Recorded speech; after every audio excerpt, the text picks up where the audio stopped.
এইটা এক ভদ্র মহিলা এসে মন্দিরে প্রণাম করছিল।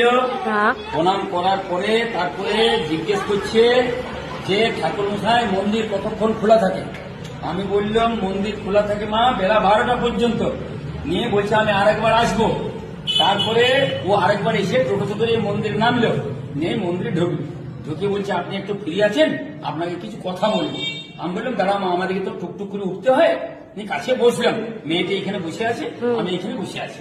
নিয়ে কথাটা আমরা বলা শুরু করবে, সেই সময় এক ভদ্রলোক এলো, এসে বললে যে আমার একটা নারকেলটা শিবের কাছে ভেঙে দিন। আমি নারকেলটা ভাঙতে যাচ্ছি, সেই সময় সে মায়ের গায়ে হাত দিয়ে এই টিকলিটি ও তখন খোলা হয়ে গিয়েছে অলরেডি। এইখান থেকে এইখান থেকে ও খোলা হয়ে গিয়েছে। এই মায়ের টিকলিটি খুলে ও বাঁ হাতে নিয়ে আমার কাজ পর্যন্ত চলে গিয়েছে। আমি তখন ওকে দেখলাম যে বাঁ